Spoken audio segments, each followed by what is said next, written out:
Thank you, Mr. Prime Minister.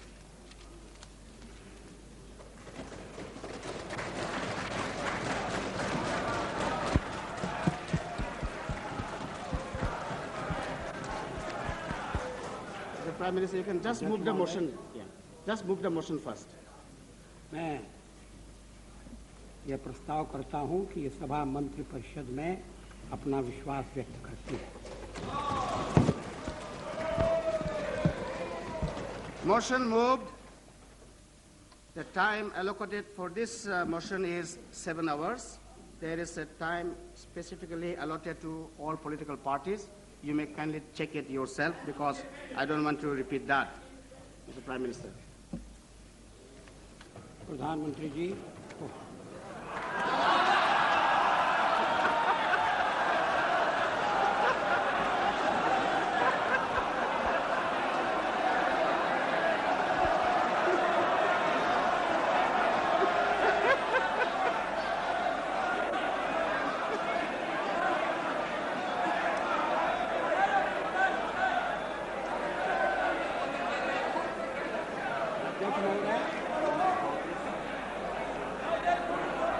इससे पहले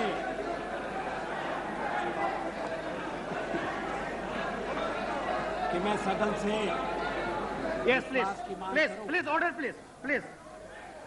please, order. मैं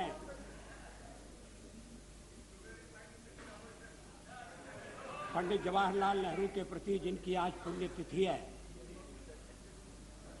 अपनी विनम्र श्रद्धांजलि अर्पित करना चाहूंगा।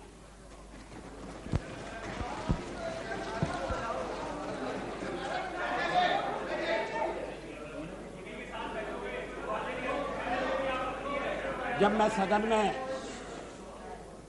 पहली बार आया तो नेहरू जी प्रधानमंत्री थे।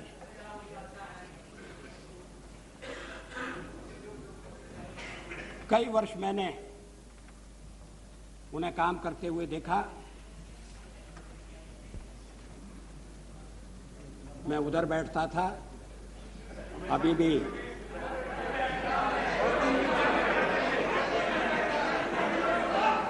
उधर की याद भूली नहीं है।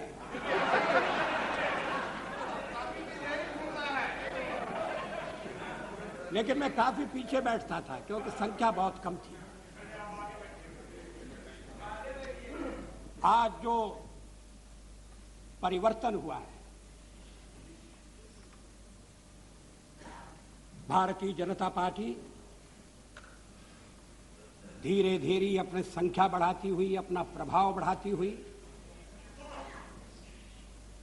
पहले प्रमुख विरोधी दल बनी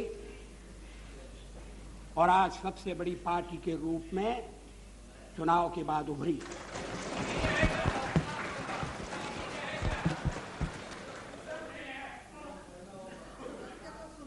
यह परिवर्तन अचानक नहीं हुआ है। ये परिवर्तन इतिहास की बदलती हुई मेरे ख्याल से वो तीनों प्रक्रिया को प्रतिबिंबित करता है। चेक कर लेना।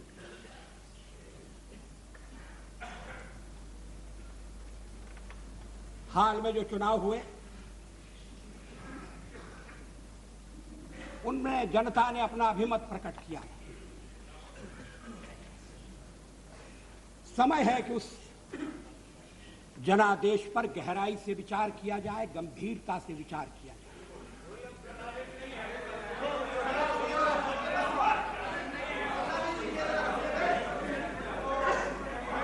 हम सबसे बड़े दल के रूप में उभरे,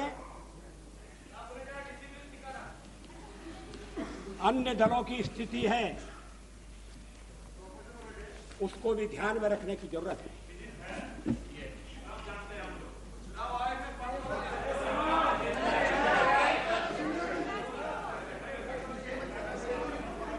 जब लोकसभा का विसर्जन हुआ, कांग्रेस पार्टी के 260 सदस्य सदन में थे। आज उनकी संख्या घटकर 136 रह गई।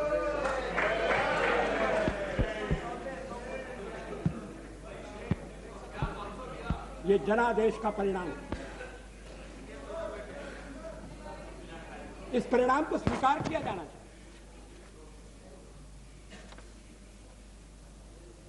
आत्ममंथन होना चाहिए।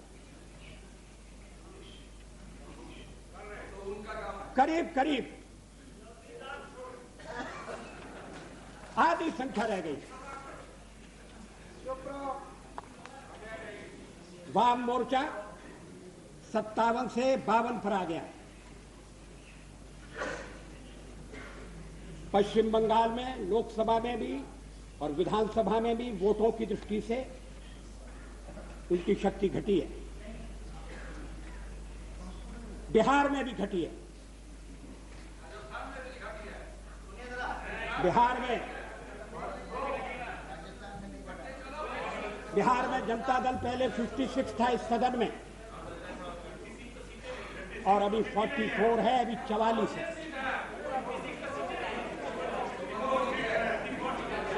बिहार में भारतीय जनता पार्टी समता समिति के साथ चुनाव लड़ी और लोकसभा के चुनाव में भारी सफलता मिली है। कांग्रेस की संख्या केवल यही कम नहीं हुई, अनेक विधानसभाओं में कांग्रेस ने जनविश्वास खो दिया।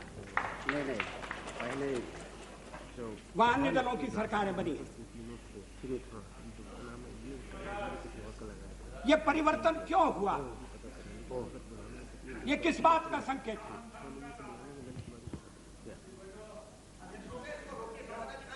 ये भी बात ध्यान देने की है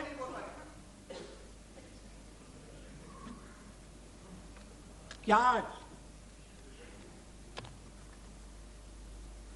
मेरी सरकार के प्रति अविश्वास प्रकट करने के लिए जो दल एक हो रहे हैं, वो चुनाव में अलग अलग लड़े थे, एक दूसरे के विरुद्ध लड़े थे, एक दूसरे के खिलाफ गंभीर आरोप लगाते हुए लड़े थे। चुनाव के पहले कोई गठबंधन नहीं हुआ। आज भी गठबंधन का कार्यक्रम नहीं है। सरकार पहले बनेगी और उसका कार्यक्रम बाद में बनेगा।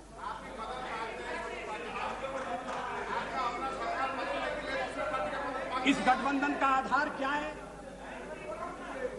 इसकी भावात्मक भूमिका क्या है? इतने दिनों से विवाद चल रहा है, राष्ट्रपति महोदय ने मुझे किसे क्यों बुलाया, राष्ट्रपति महोदय ने मुझे क्यों बुलाया। कुछ लोगों की नींद हराम हो गई। कुछ लोगों ने राष्ट्रपति महोदय के विरुद्ध ऐसे शब्दों का भी प्रयोग किया जो नहीं होना चाहिए था।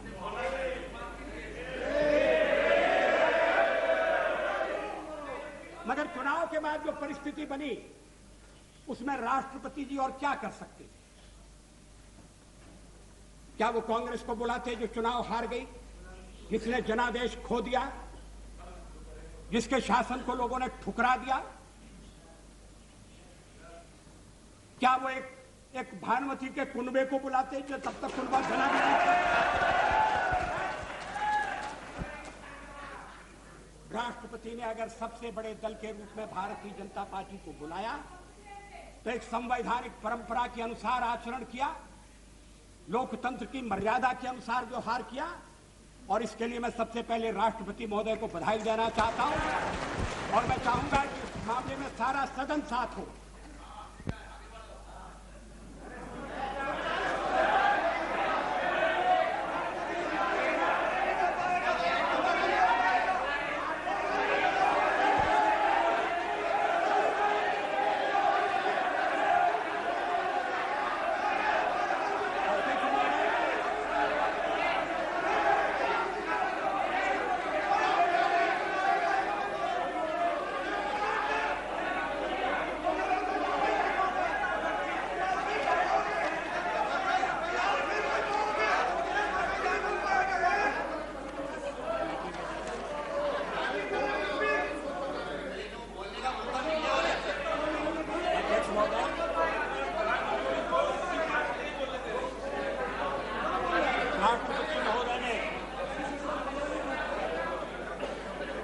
मुझे 31 तारीख तक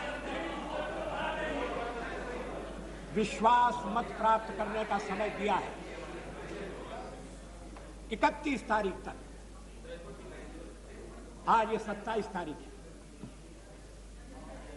हम अगर चाहते तो 31 तारीख तक रुक सकते थे, 30 को ये प्रस्ताव ला सकते थे। ये जो हमें निर्देश दिया गया उसके अनुसार होता, लेकिन हम 27 को विश्वास मत लेकर आपके सामने खड़े हैं, क्योंकि लोकतंत्र में हमारी निष्ठा है और ये इनके इन प्रकार में बहुमत बनाना ये हमारा ढंग नहीं है। इस सदन की दीवारें, इस सदन में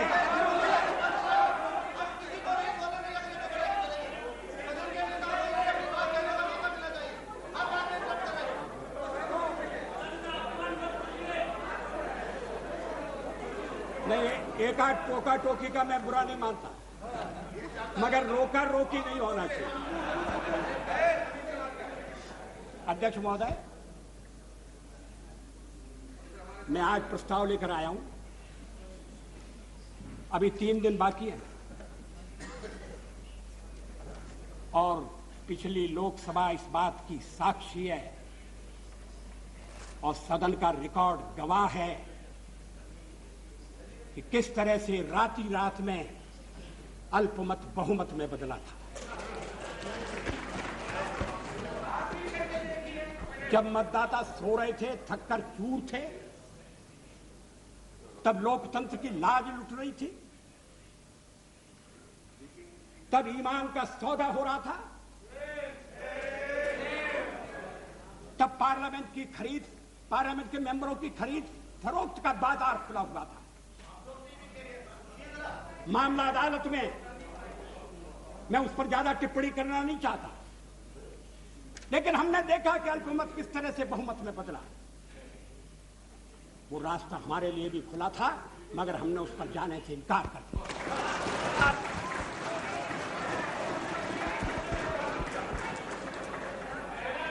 अनैतिक तरीके अपनाकर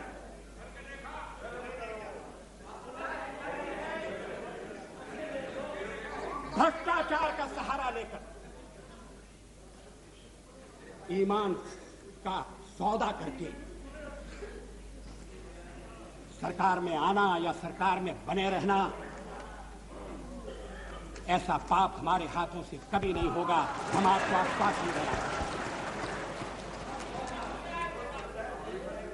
लोकतंत्र एक नैतिक व्यवस्था है, अपने मूल में नैतिक व्यवस्था। पुरानी सरकार के सामने रास्ता खुला था कि वो ईमानदारी से गठबंधन करते, विरोधी दलों को तोड़ने की जरूरत नहीं थी, दल बदल कानून की धज्जियां उड़ाने की जरूरत नहीं थी। ईमानदारी से बना हुआ गठबंधन, ईमानदारी से जो कुछ हो खुले में हो, जो कुछ हो सबके सामने हो, पारदर्शी प्रामाणिकता। दल अगर साथ आते हैं तो कार्यक्रम के आधार पर आए, हिस्सा बांट के आधार पर नहीं। बैंकों में लाखों रुपए जमा किया जाए, इसको लेकर नहीं। अगर देश सचमुच में एक मिलीजुली सरकार के दौर में पहुंच गया है, तो लोगों का पुराना अनुभव 77 का और 89 का फिर से न दोहराया जाए। क्या इस बात की आवश्यकता नहीं है? ये संकल्प करने की आवश्यकता नहीं है? कांग्रेस का तो ये इतिहास रहा है कि वो समर्थन देती है और फिर वापस लेती है। ये ट्रावनकोर से चलने वाला सिलसिला है।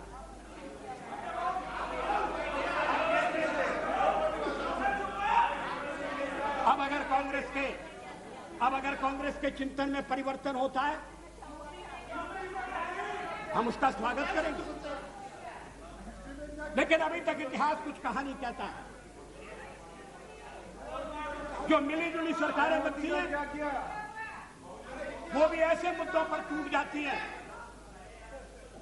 जिन मुद्दों का राष्ट्र जीवन के साथ कोई गहरा संबंध नहीं।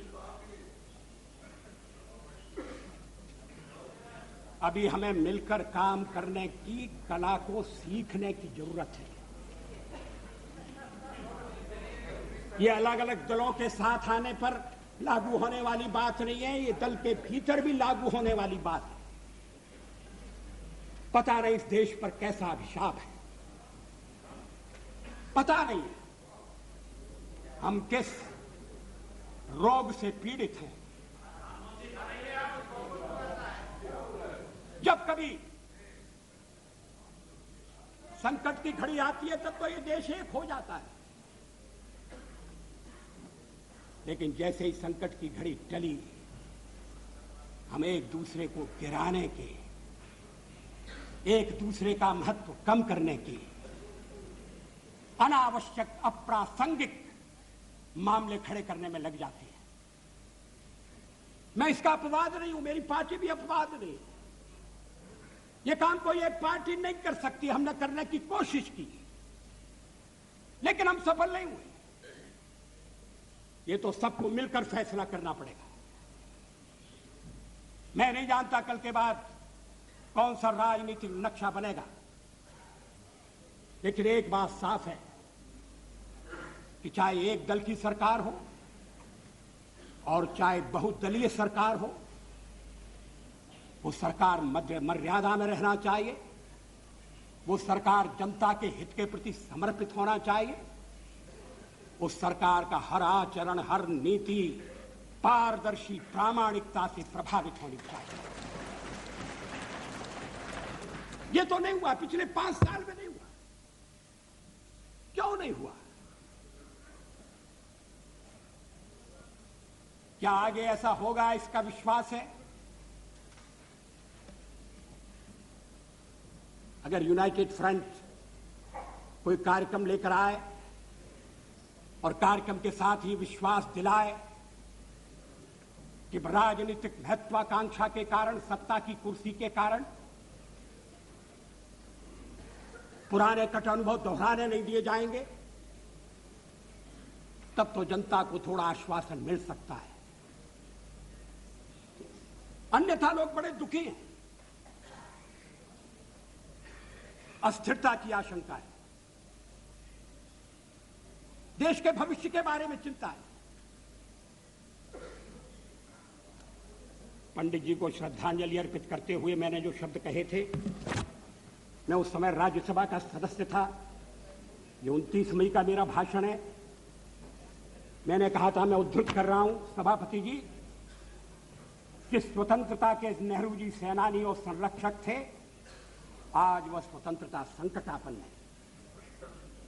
संपूर्ण शक्ति के साथ हमें उसकी रक्षा करनी होगी। जिस राष्ट्रीय एकता और अखंडता के वे नायक थे, आज वह भी विपदग्रस्त है। हर मूल्य चुकाकर हमें उसे कायम रखना होगा। जिस भारतीय लोकतंत्र की उन्होंने स्थापना की, उसे सफल बनाया, आज उसके भविष्य के प्रति भी आशंकाएं प्रकट की जा रही है। हमें अपनी एकता से, अनुशासन से, अपने आत्मविश्वास से इस लोकतंत्र को सफल करके दिखाना है। नेता चला गया, अनुयायी रह गए, सूर्यास्त हो गया, तारों की छाया में हमें अपना मार्ग ढूंढना है। ये एक महान परीक्षा का काल है।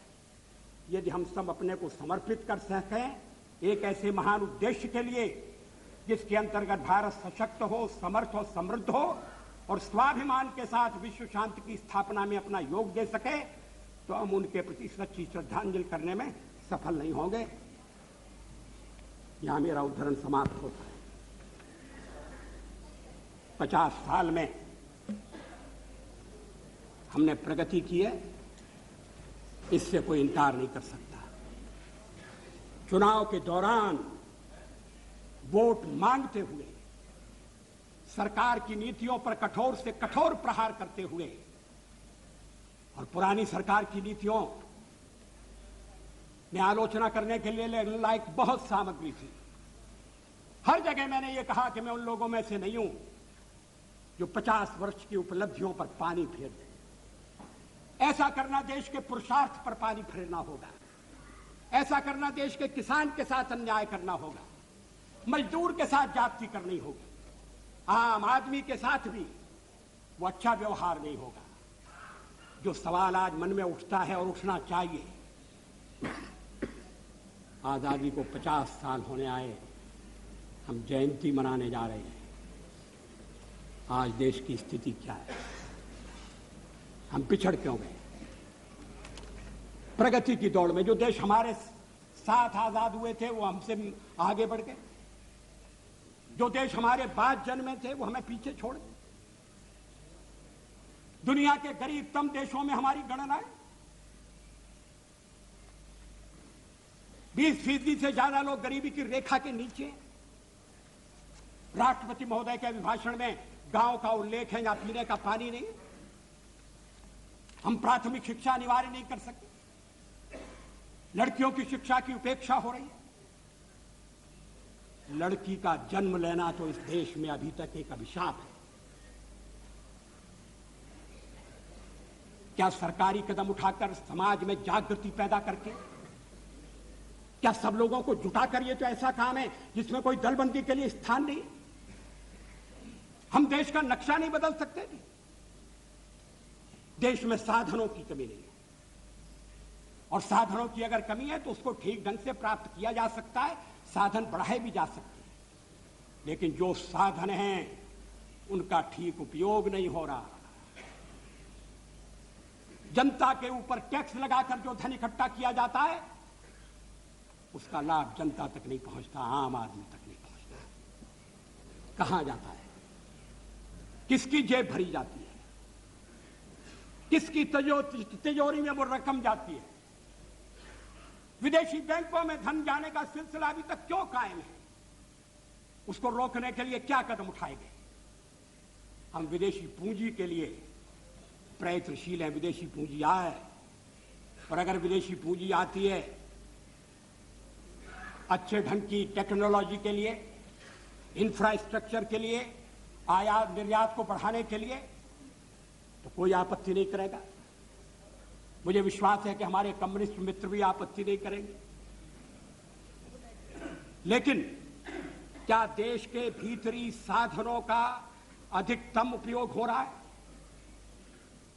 क्या यह सच नहीं है कि भ्रष्टाचार एक राष्ट्रीय रोग बन गया है? मुझे याद है स्वर्गीय राजीव गांधी ने एक भाषण में कहा था कि मैं दिल्ली से 1 रुपया भेजता हूं, मगर जहां रुपया भेजता हूं वहां पहुंचते पहुंचते 19 पैसे रह जाते। मैंने उनसे कहा कि ये चमत्कार कैसे होता है? वो हंसकर कहने लगे कि जब रुपया चलता है तो घिसता है।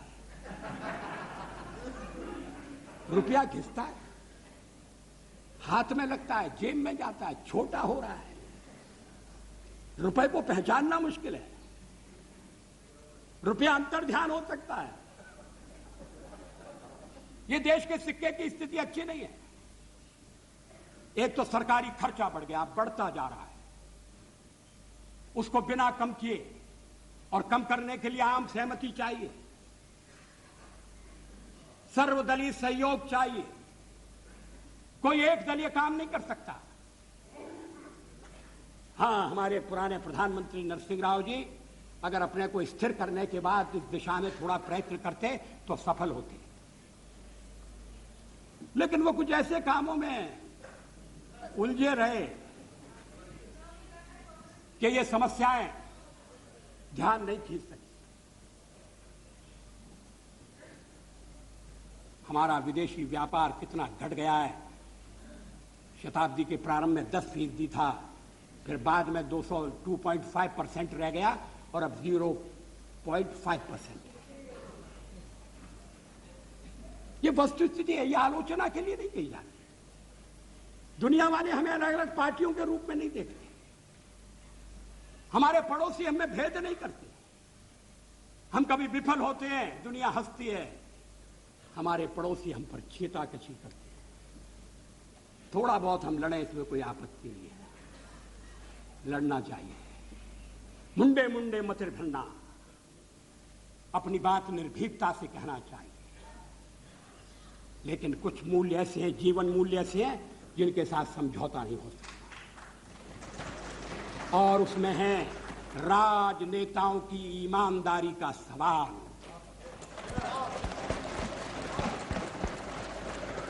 हमें बेदाग नेतृत्व चाहिए, हमें निष्कलंक नेतृत्व चाहिए। आपको मालूम है कि ये भ्रष्टाचार फैलते फैलते नीचे किस हद तक गया है? हमारे बिहार प्रदेश में जानवरों का चारा खा लिया गया।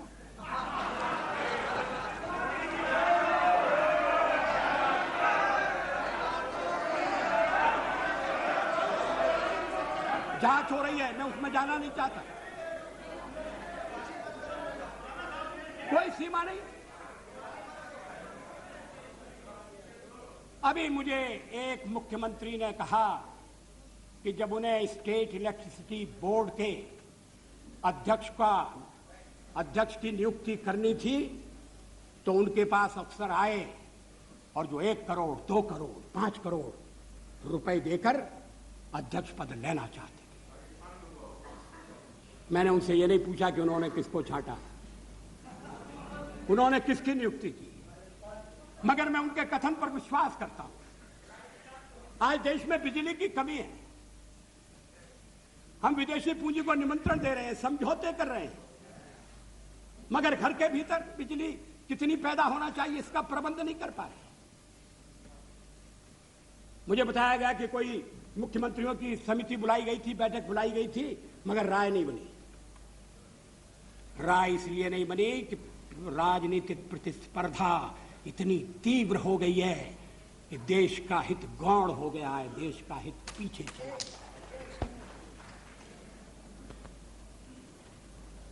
8वीं योजना के अंतर्गत 33,000 किलोवाट बिजली पैदा करने का लक्ष्य था, मेगावाट, और अभी तक मुझे जो आंकड़े मिले उनके अनुसार 13,000 मेगावाट तक बिजली हम जोड़ सके, क्षमता नहीं जोड़ सके। अभी उत्तर प्रदेश की शिकायत हो रही है। मैं बिहार में गया था तो चुनाव के दौरे में बिहार के लोगों ने बताया, नीतीश जी ने बताया, 4 दिन हफ्ते में बिजली नहीं है। मैं नहीं जानता ये कहां तक है। हमारे पूर्वज प्रार्थना करते थे, तमसो मा ज्योतिर्गमय, हम अंधेरे से प्रकाश की ओर जाएं, और उनके योग्य उत्तराधिकारी हम लोगों को प्रकाश से अंधेरे की ओर ले जाने की तैयारी। क्या ये चीजें हमारे मर्म को स्पर्श नहीं करती? क्या ये दलगत राजनीति की मांग करती? हमने तो 10 दिन में कोई ऐसा काम नहीं किया जिस पर उंगली उठाई जा सके, और अगर हमें 5 साल मिले तो हम ऐसा शासन देकर जाएंगे जिसमें एक भी दाग ढूंढना मुश्किल है। लेकिन शासन तंत्र जैसा हमें उत्तराधिकार में मिला है। व्यवस्था का सवाल है। राष्ट्रपति के अभिभाषण में कहा गया है कि हम चुनाव सुधार के काम को हाथ में लेंगे। यह मामला लटक रहा है, बरसों से लटक रहा है। चुनाव में खर्चा कहां से आएगा?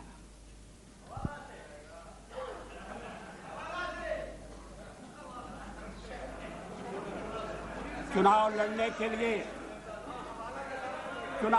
के लिए अगर काला धन लिया जाएगा तो फिर चुनाव के बाद उस काले धन से मुक्ति नहीं है। बदलने की जरूरत है। गोस्वामी कमेटी बनी, स्टेट फंडिंग का तय हो गया, सिफारिश सामने आ गई। पिछले अधिवेशन में, लोकसभा के पिछले अधिवेशन में, जब पुरानी सरकार थी, गृह मंत्री चव्हाण ने विरोधी दलों की नेताओं की बैठक में आकर कहा कि सरकार ने सिद्धांततः पब्लिक फंडिंग का प्रस्ताव मान लिया, कैबिनेट के पास गया है, हम चुनाव के पहले लागू कर देंगे। क्या हुआ? उस प्रस्ताव का क्या हुआ? कैबिनेट की मीटिंग हुई या नहीं हुई? बहुत बड़ी सिफारिश नहीं है, उससे सारे चुनाव प्रणाली के दोष दूर हो जाएंगे, ये मैं दावा नहीं करता।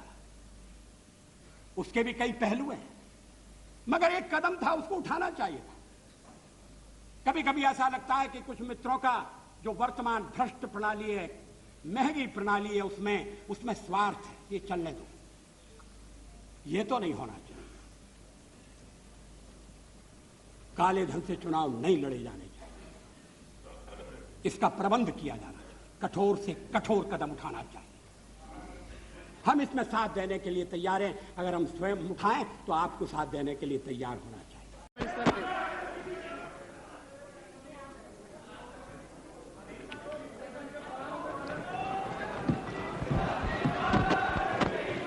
Come on, that's not the way.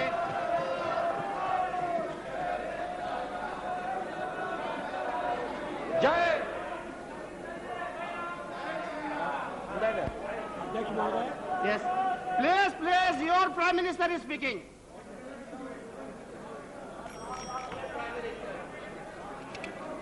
अगर शांति से सुनो भाई, शांति से सुनिए।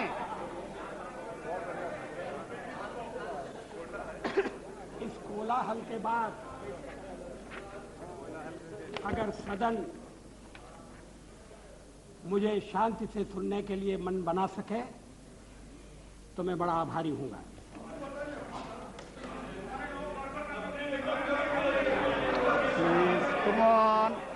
Come on. Yes. मेरे प्रस्ताव Behave पर properly. Come on, you are a more disciplined. हुई चर्चा